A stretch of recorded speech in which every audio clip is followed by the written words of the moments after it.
த Lord. ஆண்டவராகிய இயேசு கிறிஸ்து உங்களை நேசிக்கிறார்.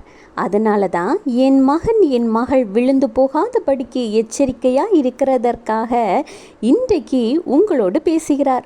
ஒரு மனிதனுக்கு நான் என்ற கர்வம் மட்டும் எப்பொழுதுமே இருக்கக்கூடாது.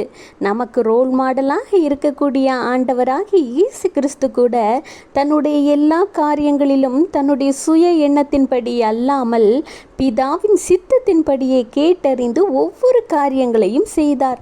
அவருடைய செல்ல பிள்ளைகளாகிய நீங்களும் நானும் நம்முடைய சுயத்தினால் எல்லாவற்றையும் சாதிக்க முடியும், என்னால் எல்லாம் கூடும் என்ற கர்வம் கொள்ளாமல் நம் பிதாவின் சித்தத்தின்படியும் அறிவுரையின்படியும் தான் ஒவ்வொரு காரியத்தையும் செயல்படுத்த வேண்டும். கர்த்தர் சொல்கிறார், 1 கொரிந்தியர் 10:12, இப்படி இருக்க தன்னை நிற்கிறவன் என்று எண்ணுகிறவன் விழாதபடிக்கு எச்சரிக்கையாக இருக்க கடவன்.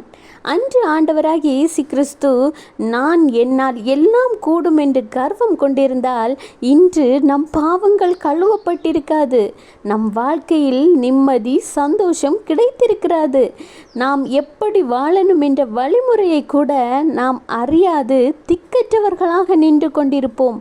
ஆனால் ஆண்டவராகிய இயேசு கிறிஸ்து உங்களுக்காக தன்னை முழுவதும் தாழ்த்தி தன்னுடைய இடத்தை விட்டு இறங்கி உங்களுக்காகத்தான் சிலுவையில் மரித்தார்.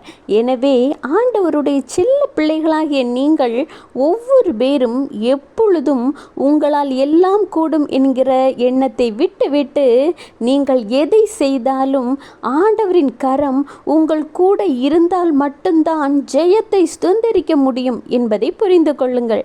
உங்களை ஆண்டவர் நேசிக்கிறனால மட்டும்தான் இந்த நேரம் உங்களோடு பேசிக்கொண்டிருக்கிறார். உணர்வடையுங்கள், ஆசீர்வாதத்தை பெற்றுக்கொள்ளுங்கள். Have a blessed day. Jesus bless you.